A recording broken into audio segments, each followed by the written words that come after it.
Buat teman-temanku, yang baru gabung, bisa cek di playlist untuk mendapatkan novel judul baru, yang kalian belum dengar.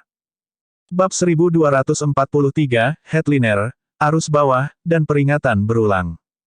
Kedua wanita itu hanya punya waktu setengah jam untuk makan dan mengobrol, mereka masih harus kembali dan bekerja lembur. Tapi mereka hanya akan bekerja paling lama sampai sore hari, atau mereka mungkin benar-benar mati kelelahan. Secara umum, situasinya tidak baik atau buruk. Situasi di New York agak kacau, tetapi tidak sampai terjadi kerusuhan besar.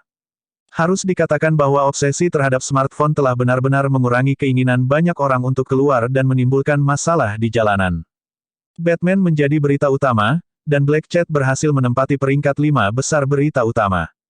Selina terlalu disibukkan dengan menghajar para hooligan dan orang-orang hebat sebelumnya, tapi rasa takut yang dia rasakan di hati geng dan preman tidak kalah dibandingkan dengan Batman. Namun, ketika dia menyelamatkan orang biasa, dia jarang mengungkapkan dirinya dan hampir tidak difoto. Lagi pula, dia tidak seperti Gremlin yang kecanduan akting, dia tidak tertarik pada sesuatu seperti meningkatkan popularitasnya. Namun, ada banyak foto dan video dia membunuh undead dan melindungi orang. Saat ini muncul secara online, mereka meledak, dan kucing hitam menjadi topik hangat. Berbeda dengan spekulasi kosong tentang pacar tersangka, Batman, Sirah, ada bukti jelas bahwa Black Cat memang bersama Batman, setidaknya, dia adalah mitra dekat.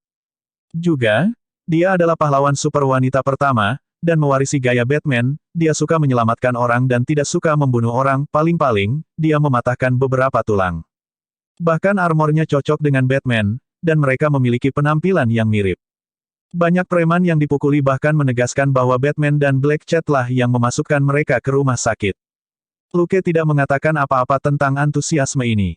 Banyak orang yang senang menjadi orang jahat agar menjadi berita hangat, jika mereka tidak bisa terkenal, mereka bisa menjadi terkenal. Berita ini membuat semua orang penasaran dengan Black Cat.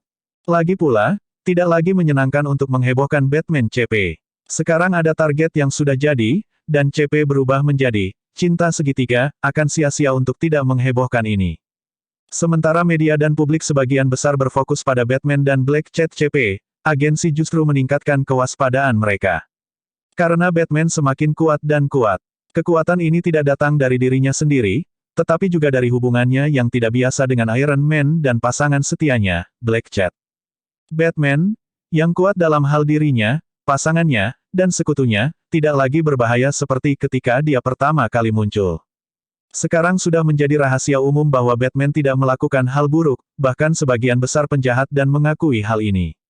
Namun, bukan hanya mereka yang masuk penjara yang. Ada beberapa orang besar di setiap lini pekerjaan yang bersih, bagaimana jika mereka bertemu Batman suatu hari nanti. Secara khusus, agen rahasia tertentu memiliki tangan yang kotor, jika Batman tahu, anggota mereka tidak akan bisa lepas dari tulang mereka yang dihancurkan menjadi bubuk. Batman kini telah menjadi ancaman bagi mereka. Untuk sementara waktu, sistem multifaset mengumpulkan sejumlah besar intelijen tentang musuh potensial. Orang-orang ini pada dasarnya menggunakan ponsel dan internet mereka untuk menghubungi kekuatan eksternal, dan jelas bahwa mereka waspada atau bahkan memusuhi Batman. Banyak badan dan departemen intelijen telah muncul di New York. Mereka mencari petunjuk di mana-mana dan mencoba segalanya untuk menggali Batman. Di sisi lain, SHIELD tidak terlibat. Itu karena sebagian besar perhatian mereka terfokus pada target lain yang kurang terkenal tetapi lebih menakutkan, seorang pria misterius dengan topeng kerangka hitam putih dan baju besi. Dibandingkan dengan Batman dan Black Cat, yang mengikuti aturan, tidak membunuh, orang misterius yang sama sekali tidak terduga dan tidak terkendali ini lebih berbahaya.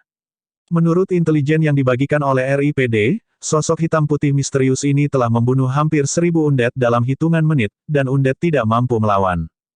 Setelah RIPD membocorkan informasi tersebut, ia juga meminta SHIELD membagikan petunjuk apapun yang mereka temukan tentang orang ini. Jelas bahwa RIPD tidak mencarinya hanya karena dia pandai membunuh undead. RIPD profesional dalam membersihkan undead. Tidak peduli seberapa baik pria hitam putih misterius itu tidak bisa dibandingkan dengan RIPD, yang memiliki banyak orang. Tapi tidak ada cara bagi SHIELD untuk bertanya. Tidak ada cara untuk bertemu langsung dengan petinggi RIPD. Paling-paling, mereka hanya menelepon, dengan tenang mengucapkan beberapa patah kata melalui telepon, dan kemudian menutup telepon. Jadi, SHIELD memiliki beberapa tebakan, tetapi tidak mendapatkan banyak informasi dari RIPD. Kecerdasan yang sebenarnya adalah barang bekas. Phil telah mendapatkan video yang diberikan Luke ke NYPD. Itu juga satu-satunya video HD dari pria kulit hitam putih misterius, termasuk tampilan penuh dia membunuh puluhan tentara bayaran. Setelah menonton video, Phil dengan cepat mengambilnya, bersama dengan salinan asli Luke. Dia juga memiliki NYPD menandatangani NDA. Membunuh lebih dari 200 tentara bayaran sendiri membuatnya sangat berbahaya. Ketika dia melihat Luke berteriak pada pria itu untuk menyerah, Phil hampir mengutuk. Apakah kamu idiot? Jika Anda bertemu dengan seseorang seperti itu, mengapa Anda tidak bisa berpura-pura tidak melihatnya? NYPD tidak membayar Anda sebanyak itu. Mengapa Anda menjual hidup Anda untuk mereka? Agen veteran yang mengutuk dalam hatinya tidak mempertimbangkan bagaimana SHIELD juga tidak membayarnya banyak. Apa yang dia tidak tahu adalah bahwa seseorang yang tampak seperti detektif di permukaan sebenarnya, seorang jagoan pertunjukan yang suka membuat pertunjukan. Meskipun dia sangat sibuk sehingga garis rambutnya berkurang 0,5 mm lagi, Phil masih meluangkan waktu untuk secara pribadi meminta Luke menandatangani NDA, dan secara khusus memperingatkannya untuk tidak terlibat dalam masalah berbahaya semacam ini. Seseorang harus berhati-hati ketika berurusan dengan orang-orang dengan kekuatan super. Luke kehilangan kata-kata. Akulah yang mengatakan itu padamu. Sekarang Anda benar-benar mengembalikannya 2 kali lipat kepada saya. Tapi seperti bagaimana Phil tidak bisa bereaksi buruk terhadap peringatan Batman, Luke tidak bisa mengungkapkan ketidakpuasannya dengan 2 pengingat yang dia dapatkan dari Phil.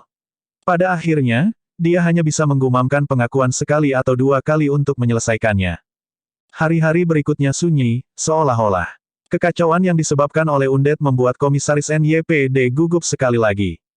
Dia harus membuat polisi bekerja lembur bahkan jika dia harus membayar uang lembur untuk itu. Tetapi banyak orang sudah tertawa dalam hati.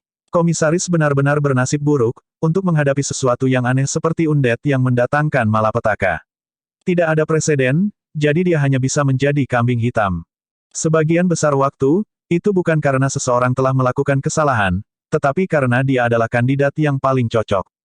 Dustin telah secara pribadi memberitahu Luke dan Selina bahwa wakil komisaris Brett bekerja keras dan memiliki peluang bagus untuk dipromosikan.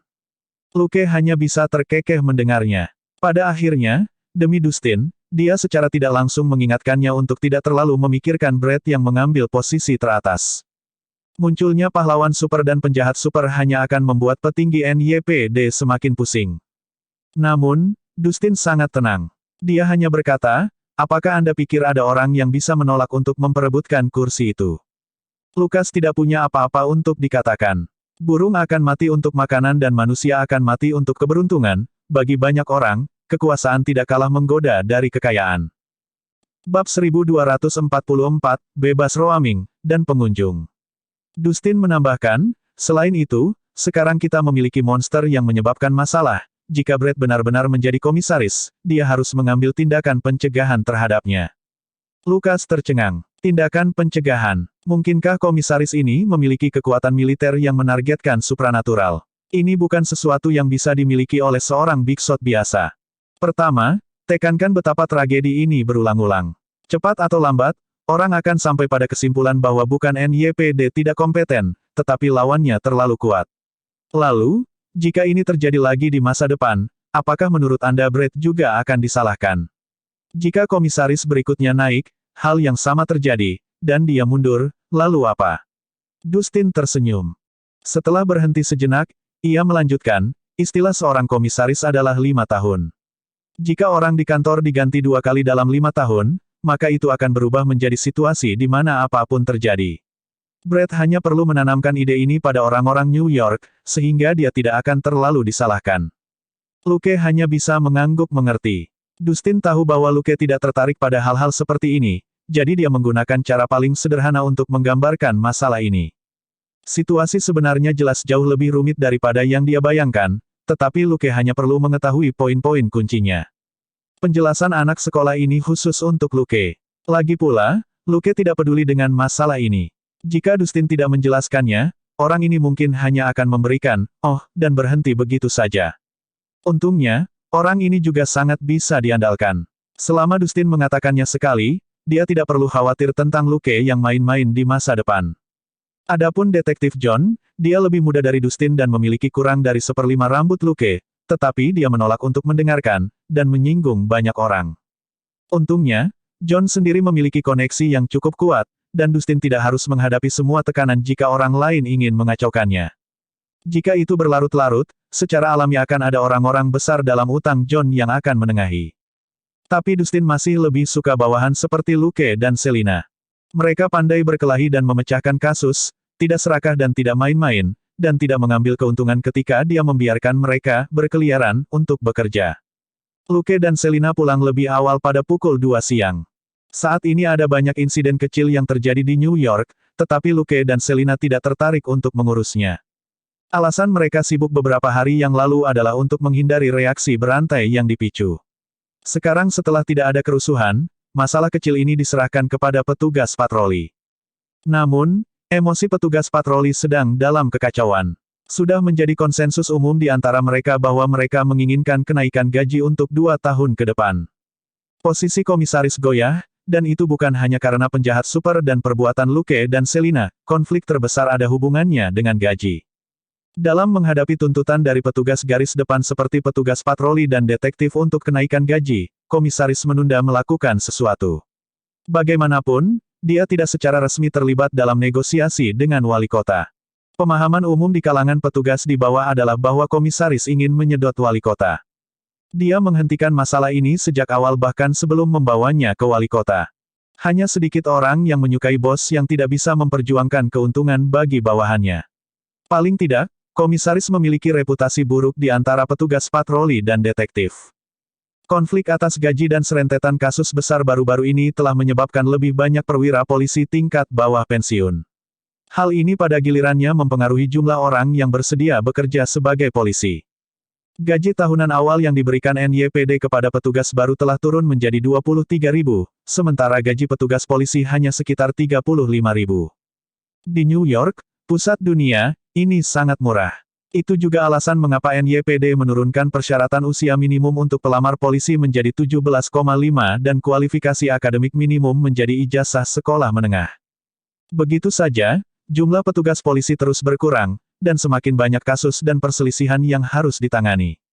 Melihat situasinya, siapapun dengan mata yang tajam dapat mengatakan bahwa komisaris akan mengundurkan diri tidak dapat dihindari.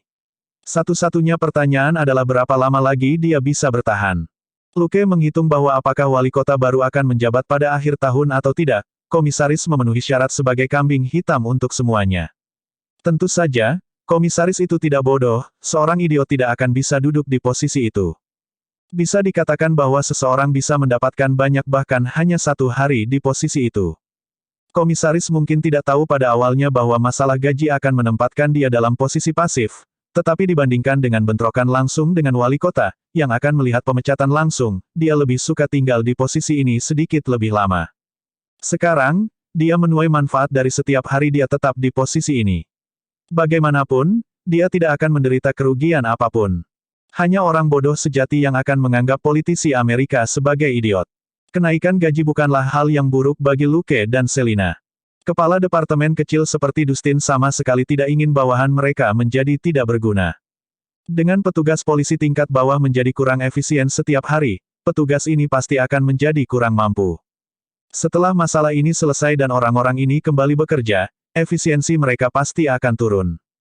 Jadi, bahkan jika petugas di bagian bawah malas, sebagian besar masih bisnis seperti biasa di departemen. Begitu direktur baru menjabat dan menyelesaikan masalah gaji, mendapatkan promosi dan kenaikan gaji akan bergantung pada pengalaman dan kinerja seseorang. Mereka yang mengendur secara alami akan tertinggal, dan mereka yang bekerja dengan tenang dan mantap bisa bergerak maju. Luke dan Selina tidak ingin dipromosikan, tetapi mereka terlalu efisien dalam melakukan hal itu. Agar tidak menonjol, mereka hanya bisa mengendur lebih lama lagi, dan akan pulang kerja pada pukul 2 atau 3 sore. Mereka belum berani menceritakan hal ini kepada Elsa dan Elizabeth, atau keduanya akan datang dan mabuk lagi. Tentu saja, itu saja. Kedua wanita ini adalah tipe orang yang memiliki ambisi. Elsa pasti akan dipromosikan dalam 1 atau 2 tahun, dan tidak akan sulit bagi Elizabeth untuk menjadi kapten. Mereka menikmati diri mereka sendiri, jadi Luke dan Selina hanya bisa melakukan yang terbaik untuk tidak merusak ketekunan profesional mereka dengan kemalasan mereka sendiri. Pada bulan Mei, akhirnya ada sedikit lebih banyak matahari di New York. Hal utama adalah bahwa hujan tidak terlalu banyak. Rata-rata, hujan turun sekali setiap 3 hari, yang sudah cukup bagus. Itu adalah hari yang cerah, dan Selina memutuskan untuk berjemur di atap. Dia membawa nugget emas bersamanya. Luke berencana untuk mandi sebelum dia pergi ke bengkelnya. Tepat ketika dia tiba di ruang tamu di lantai 2, siput kecil memberitahunya bahwa 2 orang mengetuk pintu. Dia hanya bisa turun dari lantai 2 dan membuka pintu. Dia melirik pria dan wanita, yang mengenakan lencana. Pria itu berusia 30-an. Dia memiliki rambut pendek berwarna kuning muda, hidung mancung dan mata yang dalam, dan wajah yang tampan. Wanita itu berusia 25 atau 26. Dia memiliki rambut hitam keriting dan fitur cantik. Luke memberi mereka senyum standarnya. Dan Anda? Wanita muda Afrika Amerika itu menunjuk ke lencana di pinggangnya. NYPD. Kami ingin mengajukan beberapa pertanyaan kepada Anda. Lukas masih tersenyum. Tidak masalah. Bagaimana saya harus menyapa Anda? Wanita muda Afrika itu berkata, panggil saja saya Misty. Pria parubaya, yang setengah langkah di belakangnya, tersenyum tanpa komitmen. Saya George. Bab 1245, situasi baru di pressing ke-15. Melihat profil 2 orang yang diproyeksikan Little Snail ke kacamata hitamnya, Luke mengundang mereka masuk. Oke, Misty, George. Masuk dan bicara. Mereka tidak merasa aneh. Beberapa orang tidak suka petugas polisi memasuki rumah mereka. Bisa jadi karena ada sesuatu yang teduh di dalam, atau bisa juga murni karena mereka tidak suka petugas polisi menyerbu ruang pribadi mereka. Tetapi beberapa orang juga tidak suka polisi memblokir pintu. Jika tetangga melihatnya, mereka mungkin berpikir bahwa mereka telah melakukan kejahatan. Kedua pengunjung tidak merasakan kejutan apapun, sampai mereka mencapai lantai 2. Luke belum tua, dan mereka mengira dia tinggal di satu lantai gedung ini.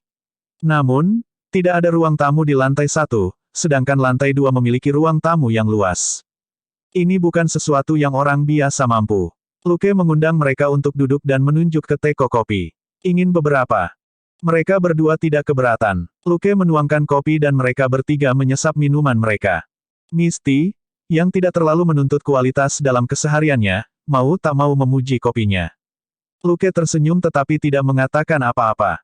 CEO Jenny telah mengatakan berkali-kali bahwa keahliannya dalam membuat kopi adalah negatif. Sudah jelas kemudian jenis kopi apa yang biasa diminum Misty. Tentu saja, dia tidak terkejut. Beberapa petugas polisi memang memperhatikan kopi, tetapi itu jelas merupakan preferensi pribadi dan tidak ada hubungannya dengan pekerjaan mereka. Luke meletakkan kopinya dan memulai percakapan. Detektif Stasi, dan asisten Ksatria, terima kasih. Biarkan saya memperkenalkan diri. Saya Luke Coulson, detektif kelas 2 dari markas besar. Pria dan wanita di sofa tercengang. George Stasi adalah yang lebih berpengalaman. Dia hanya tertegun sejenak sebelum dia tersenyum. Jadi, kita berada di pihak yang sama. Tidak heran kami bisa masuk dengan mudah dan menikmati kopi yang begitu enak. Sejujurnya, kami berjalan-jalan selama setengah hari ini, tetapi tidak ada yang membiarkan kami masuk. Petik 2. Senyum Luke tidak berubah, tapi dia diam-diam merasa geli. Anda dari pressing ke-15, dan ini adalah Hell's Kitchen. Siapa yang akan mempercayai departemen kepolisian yang busuk itu?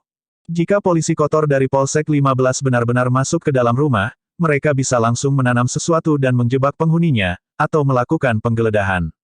Para penghuni hanya bisa menyalahkan diri mereka sendiri karena bodoh saat itu.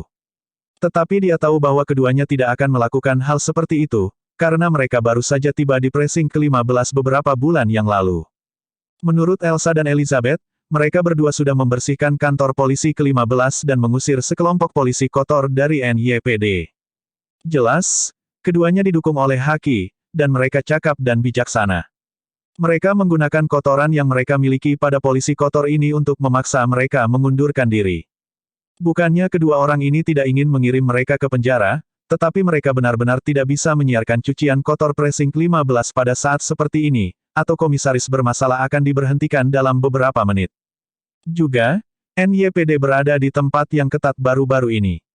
Hanya dengan membersihkan dan menstabilkan pressing ke-15 sedikit demi sedikit, mereka hampir tidak bisa bertahan. Jika tidak, Pembersihan besar-besaran akan membuat kantor polisi ke-15 lumpuh, dan komisaris akan dipecat.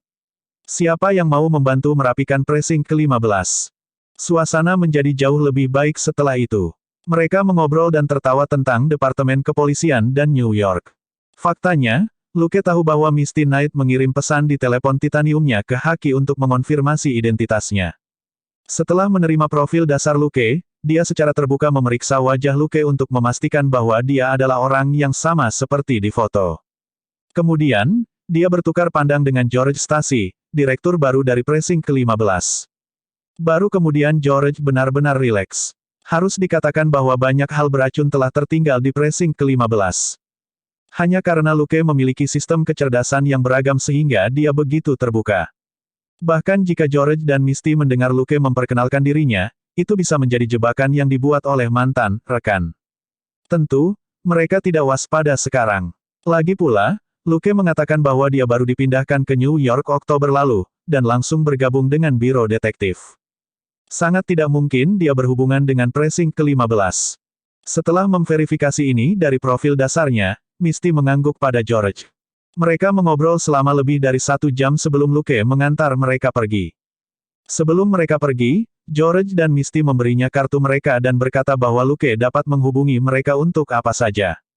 Secara alami, Luke memberi mereka kartu pribadinya dan mengantar mereka pergi. Melihat mereka pergi, Luke menutup pintu dan naik ke atas dengan 2 kartu di tangannya. Selina turun pada saat itu. Luke telah memberitahunya ketika George dan Misty pertama kali tiba, tapi dia tidak tertarik untuk berbicara dengan mereka. Biasanya, dia mengandalkan Selina untuk bergaul dengan rekan-rekan mereka di kepolisian. Itu tidak bisa dihindari. Luke tidak tertarik melakukan itu, jadi dia hanya bisa mengambil alih. Dapat dikatakan bahwa Luke bertanggung jawab untuk IQ, dan Selina bertanggung jawab untuk EQ. Luke mengandalkan wajah dan temperamennya untuk memastikan tidak ada yang membencinya. Adapun bagaimana membuat orang merasa bahwa dia tidak terlalu dingin dan sombong, itu terserah Selina. Selain kekuatan super, Selina lebih cocok menjadi pemimpin daripada Luke.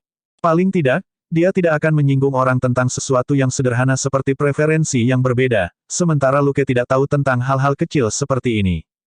Mengingat bagaimana Luke berperilaku, Selina tahu bahwa siapapun yang ingin dia ajak bicara untuk sementara waktu memiliki nilai.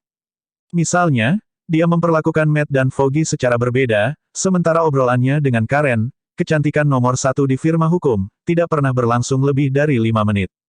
Dan dia telah menghabiskan 1 jam berbicara dengan 2 orang yang baru saja pergi. Jadi, dia bertanya dengan rasa ingin tahu, apakah kedua rekannya ini sangat pandai berkelahi. Luke berpikir sejenak dan berkata, mereka bukan manusia super, tapi George Stacy cukup cakap. Selina bertanya, apakah dia kaya atau dia pandai memecahkan kasus? Luke berkata, Dustin berusia 40-an dan baru saja dipromosikan menjadi kapten. George Stacy ini baru berusia 31 tahun, dan dikirim untuk merombak precinct ke-15. Selina berkata, pasti Brett yang mengacaukan Dustin. Mengingat pengalaman Dustin di La, setidaknya dia seharusnya diangkat menjadi wakil inspektur. Lucas mengangkat bahu. Bagaimana dengan Elsa? Dia 2 tahun lebih tua dari direktur stasi. Selina berkata, saya pikir Dustin menyesatkannya. Kalau tidak, dia pasti sudah menjadi letnan sekarang. Luke memukul bibirnya dan merasa itu masuk akal. Inilah kenyataannya, dan juga alasan mengapa dia tidak menyukai wakil komisaris Brett. Dia ambisius dan menganggap Dustin sebagai teman lama, tetapi hanya jenis yang berguna, dan dia terbiasa memperlakukannya dengan buruk. Banyak sumber daya yang seharusnya menjadi milik Dustin telah ditukarkan oleh Brett. Previous. Bab 1246, modifikasi yang tidak jelas, dan senjata surgawi, Raja Kambing Hitam. Luke menyukai Dustin, dan tentu saja tidak menyukai Brett. Sekarang, dia hanya melihat wakil komisaris ini melompat-lompat. Jika Brett menjadi komisaris, itu akan menjadi kesempatan sempurna bagi Dustin untuk melarikan diri dari ikatan penipu ini. Semakin tinggi seseorang pergi, semakin banyak perhatian yang harus mereka ambil. Sebagai komisaris, Brett akan jauh lebih mudah ditangani daripada sekarang. Pada saat itu, Dustin akan bisa melihat bos pelit ini. Adapun George dan Misty, bukanlah ide yang buruk untuk membangun hubungan yang baik dengan mereka. The 15th Precinct memiliki yurisdiksi atas wilayah Clinton yang luas.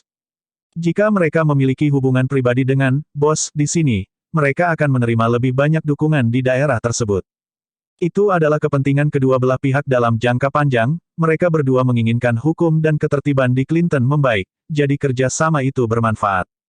George dan Misty tidak secara khusus datang untuk menyelidiki Luke, atau mereka akan tahu bahwa dia adalah rekan NYPD. Mereka hanya mengunjungi lingkungan sekitar. Tidak mungkin bagi mereka untuk membaca file pada semua penduduk di sini. Mereka di sini untuk mencari tahu apa yang terjadi pada Hari Amukan Undead, termasuk pembantaian biduk terhadap tentara bayaran. Kasus-kasus ini sebenarnya tidak ada hubungannya dengan Precinct ke-15, dan telah diambil alih oleh SHIELD sebelumnya. George hanya menginginkan lebih banyak informasi untuk kepentingannya sendiri. SHIELD mungkin telah mengambil alih kasus ini, tetapi George masih harus menjaga hukum dan ketertiban di wilayah hukumnya. Lebih dari 200 tentara bayaran tewas dalam kasus ini. Demi hukum dan ketertiban, dia harus datang dan menyelidiki secara langsung. Luke juga mengungkapkan beberapa hal di luar NDA, dan menunjukkan bahwa dia tidak bisa mengatakan terlalu banyak. Dia tinggal di sebelah gedung apartemen, dan merupakan anggota biro detektif, tetapi dia tidak berbicara tentang 200 atau lebih tentara bayaran yang meninggal malam itu, dia dibatasi oleh NDA. Siapapun yang bisa menjadi kepala cabang di usia 30-an tidaklah bodoh. George dengan bijaksana berhenti bertanya. Dia dan Luke tidak dekat, dan Luke tidak akan melanggar NDA untuk memberinya informasi orang dalam. Tapi dia juga yakin bahwa detektif muda ini tidak sederhana. Cara bicaranya dan informasi yang dia ungkapkan tentang topik tertentu membuktikan bahwa dia adalah seorang detektif tua dengan koneksi. Mengesampingkan penampilan muda dan usianya yang tercatat, George merasa bahwa dia adalah rubah tua NYPD klasik. Jadi, sebelum dia pergi, dia memberi Luke kartu pribadinya untuk menunjukkan bahwa mereka bisa tetap berhubungan di luar pekerjaan. Dari cara Luke berbicara, dia terlalu akrab dengan Clinton. George merasa membutuhkan bawahan seperti ini yang berani mendirikan rumah di Hell's Kitchen. Jadi, dia memutuskan untuk memeriksa sejarah detektif muda itu di Departemen Kepolisian. Jika Luke cocok, George bisa membuat Luke dipindahkan untuk bekerja di bawahnya. Luke tidak tahu bahwa George sudah berpikir untuk memburunya dari Dustin. Dia mengobrol dengan Selina sebentar sebelum dia pergi ke bengkelnya dan menjadi sibuk. Salib artefak suci, kunci pintu akhirat, telah dimakan oleh inventarisnya, tetapi dia tidak tahu efek pasti dari modifikasi tersebut. Dia mengganggu sistem, dan hanya menerima pemberitahuan bahwa ruang untuk spesimen hidup telah ditingkatkan. Adapun caranya, sistem hanya mengatakan bahwa makhluk hidup sekarang dapat disimpan di luar angkasa. Jelas, ini membutuhkan lebih banyak pengujian di pihaknya. Lucas sudah terbiasa. Sistem Dedi seharusnya menjadi dirinya yang kosong, Luke tidak akan merasa nyaman jika itu terlalu hidup.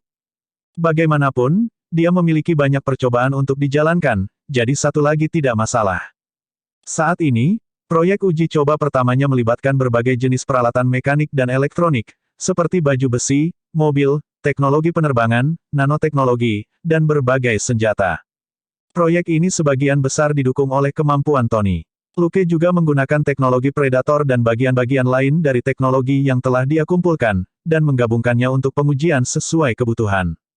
Secara umum, penelitian semacam ini tidak memakan banyak waktu. Lagi pula, Tony telah melakukan penelitian serupa dengan dukungan Departemen R dan D Stark Industries yang sangat besar dan semburan inspirasinya yang bisa terjadi kapan saja. Kebetulan Luke tidak memiliki salah satu dari kondisi ini, jadi dia tidak mengeluarkan banyak usaha dalam hal ini. Tony adalah orang biasa, mungkin itulah sebabnya dia bekerja keras untuk memajukan teknologi. Jika dia terganggu dengan mempelajari kekuatan super, penelitian Tony tentang Iron Man Armor pasti akan sangat terpengaruh, akan memalukan jika dia menjadi Jack of all trades tapi tidak menguasai apapun. Sebagai seseorang yang santai, Luke tidak akan mencoba menantang Taipan dalam inspirasi penelitian. Ketika Luke punya waktu, dia akan menyegarkan daftar kemampuan Tony, dia sangat senang menuai keuntungan bekas. Fokus utamanya adalah menguji kekuatan supernya sendiri serta penelitian terkait Selina dan Gold Nugget.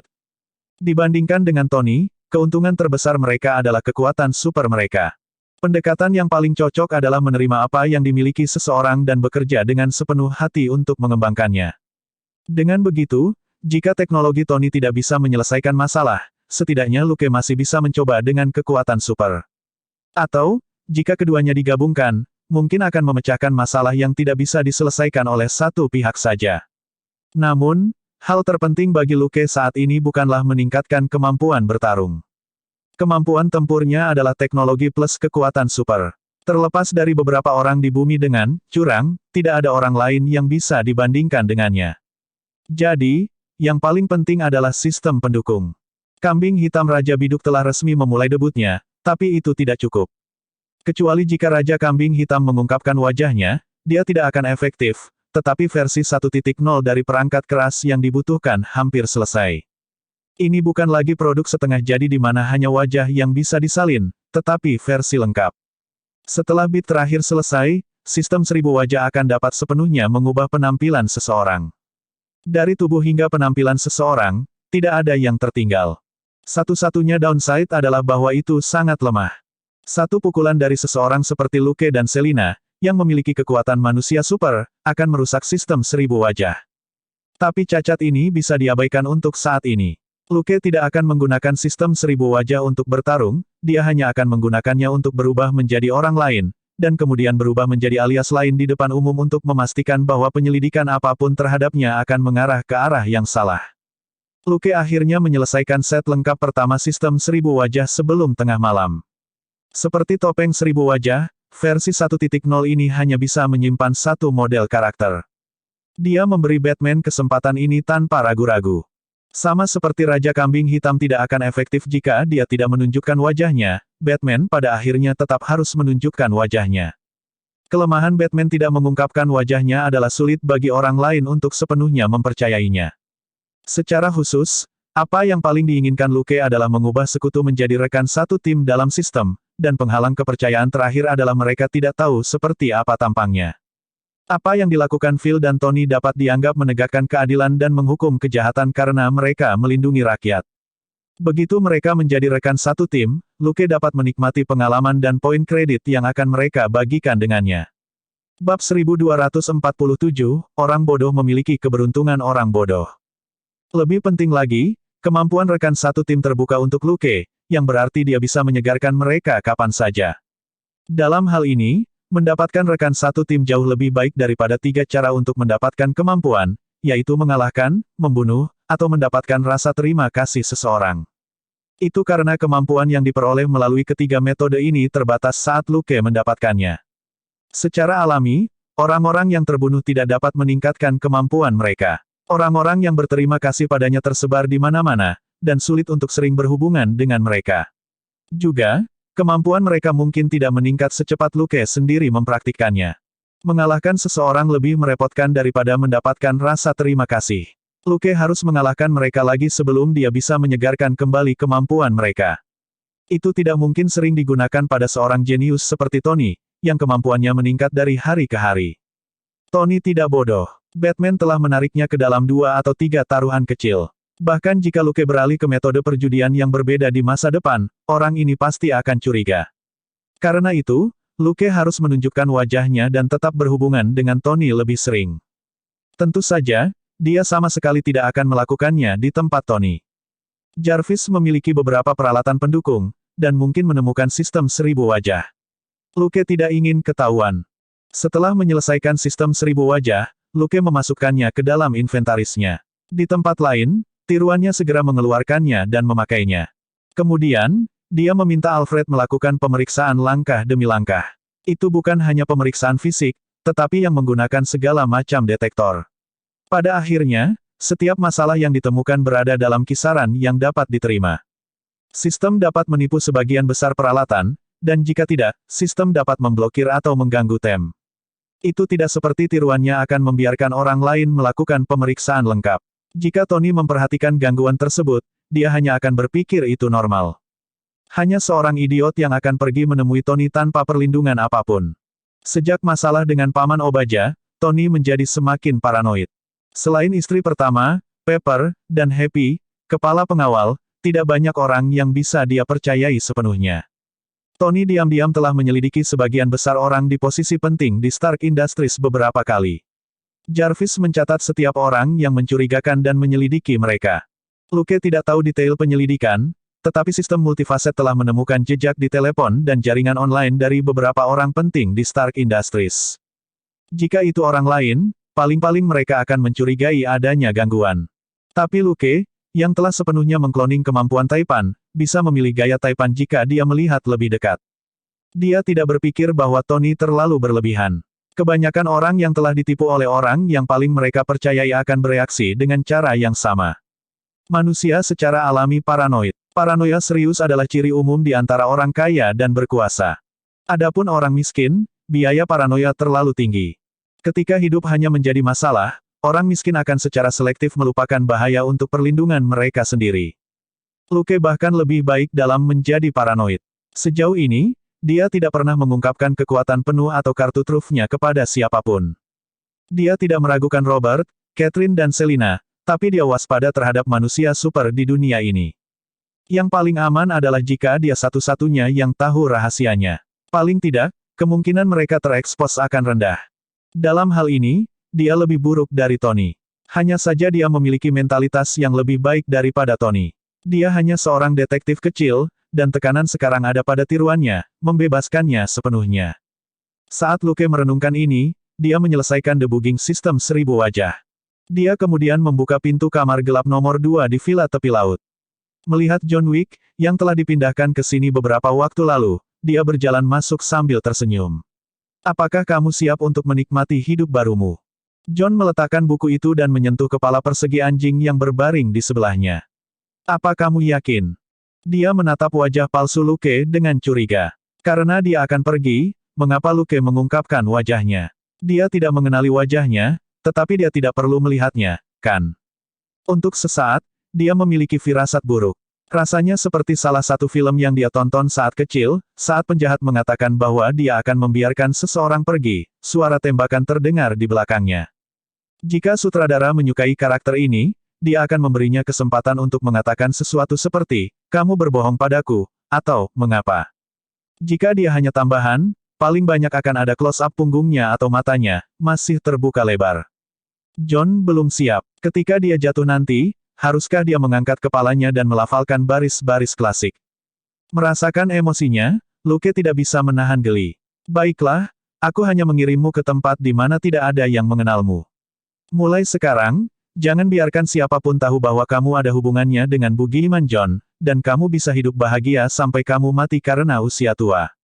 John menghela nafas, hatinya masih berat. Dia bukan anak kecil, dan tidak akan mempercayai siapapun dengan mudah.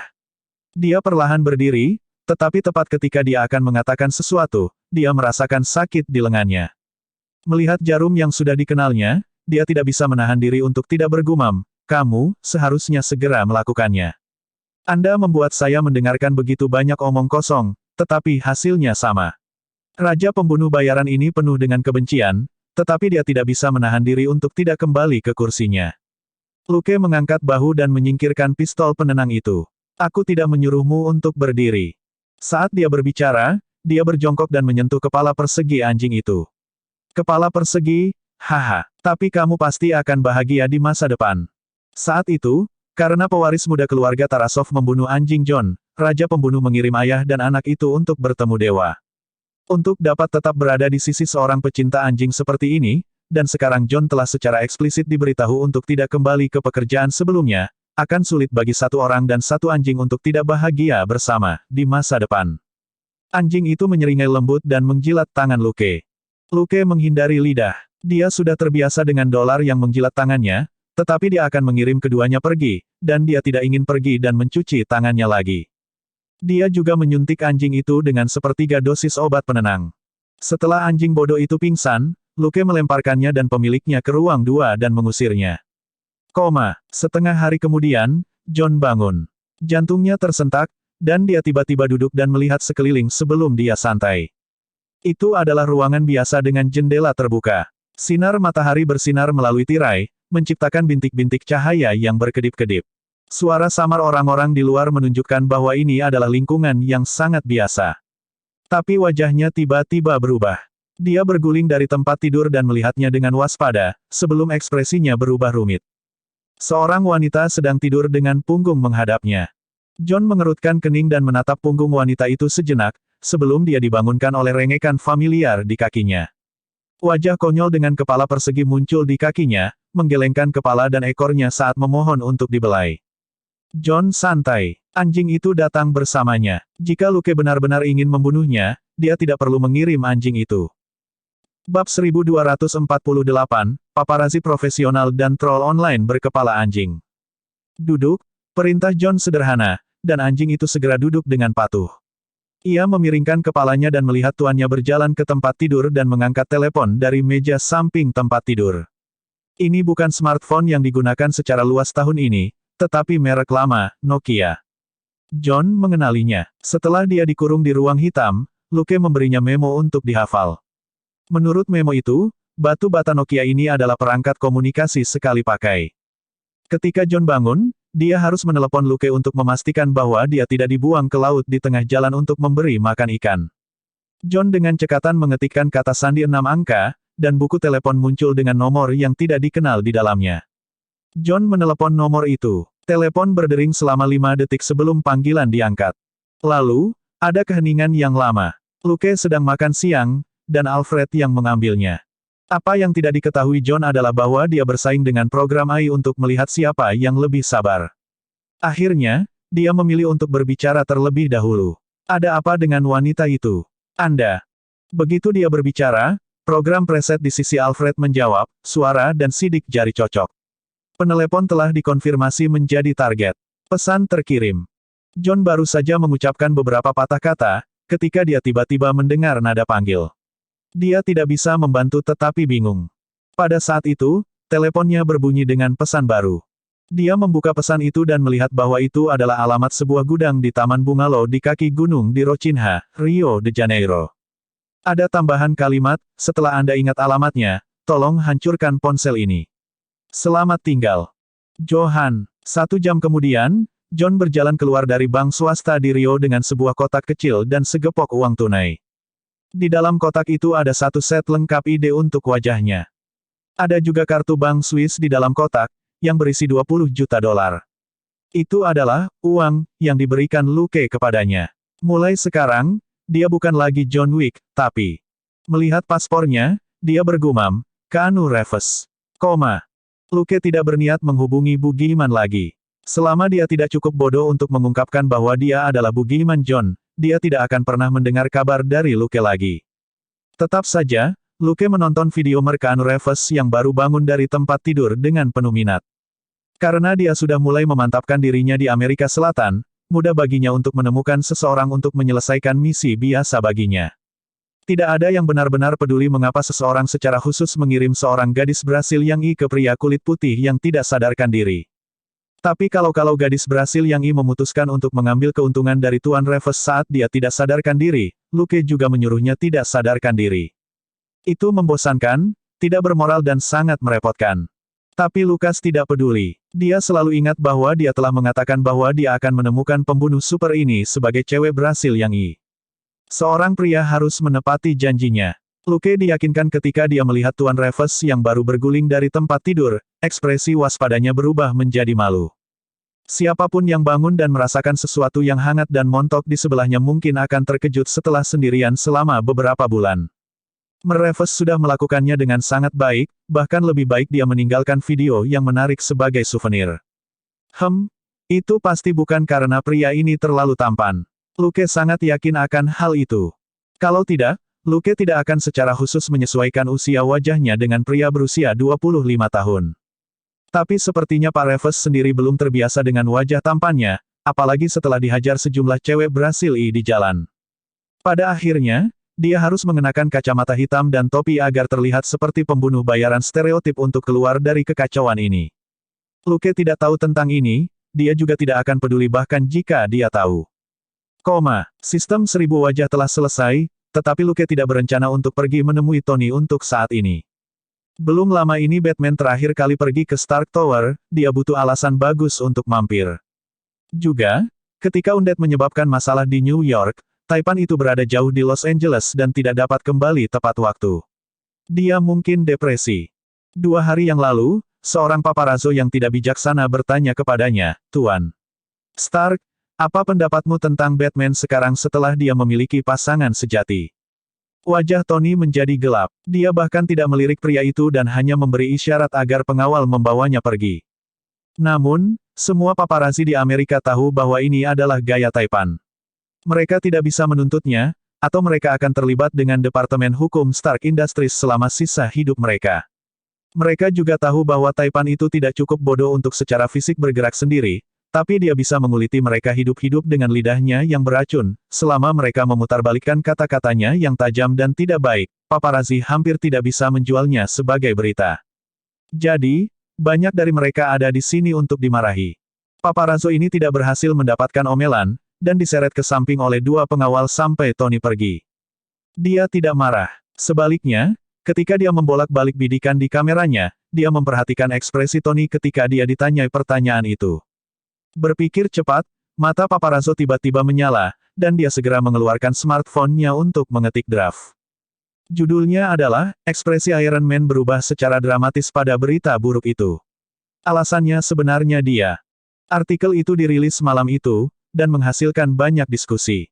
Harus dikatakan bahwa paparazzo ini memiliki hidung yang tajam untuk berita utama.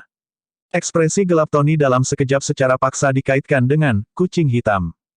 Tentu saja, paparazzo tidak berani mengatakan apapun secara langsung di artikel tersebut, tetapi ketika artikel itu beredar di internet, pengguna online tidak keberatan untuk mengomentarinya.